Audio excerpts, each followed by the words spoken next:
The simplex method is a algorithmic way to solve systems of linear inequalities.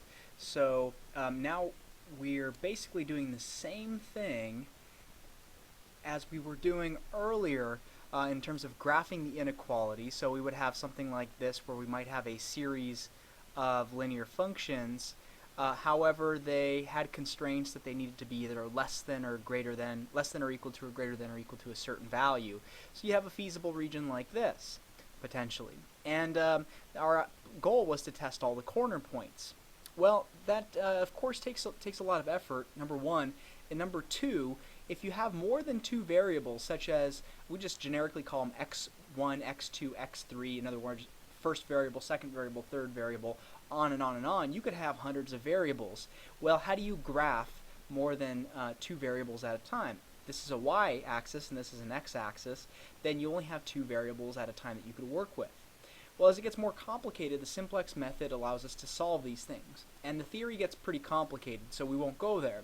But so here are the things that need to take place. We have a certain set of variables, x1, x2, x3, on and on. We have an objective function, which is very similar to the ones we've written. And we have constraints. Now the constraints must have the following form. A number times the variable, plus another number times the next variable, and plus on and on and on, is less than or equal to some positive number. So these signs of a, b, c, d, all the coefficients here does not matter, but the value, the constant that's on this side, must be a positive number. And the simplex method is only used to maximize. So we want to maximize our objective function. There are ways to use it for minimizing, but this method only applies directly to maximizing. So let's take a look at an example. We're going to use a website in this case to help us calculate the optimal value based on our constraints. So here it is. A farmer has a 320-acre farm on which she plants two crops, corn and soybeans.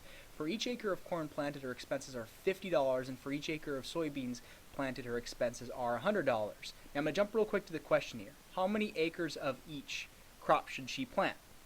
So we're going to say corn, and we're going to say soybeans. And I'm going to help myself by writing some constraints out here. So we know expenses. The constraints on expenses are you have $50 for corn and $100 for soybeans. Each acre of corn requires 100 bushels of storage and yields a profit of $60. Each acre of soybean requires 40 bushels of storage and yields a profit of $90. If the total amount of storage space available is 19,200 bushels and the farmer has only 20,000 on hand, how many acres of each crop should she plant in order to maximize her profit? So we know that the expenses are 50 and 100. So 50 times the number of acres of corn plus 100 times the number of acres of soybeans has to be less than or equal to what he has on hand, 20,000. Extra zero there. So we have 20,000. The other constraint is that there's a profit. We want to be able to maximize that, but 100 bushels are used up here, 40 bushels are used up here for each acre, and this is what the person has available. So 100 bushels of corn plus 40 bushels times the number of acres of soybeans has to be less than or equal to the total available space on hand, which is 19,200. Anything above that, well, the farmer's not going to be able to store it.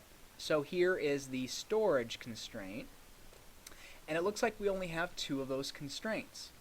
Now the farmer has only $20,000 on hand. We've accounted for that, but wants to maximize her profit. So our objective function is profit, and profit is going to come $60 per acre of corn, so $60 earned from each acre of corn, plus $90 for each acre of soybean, and that gives us our constraints.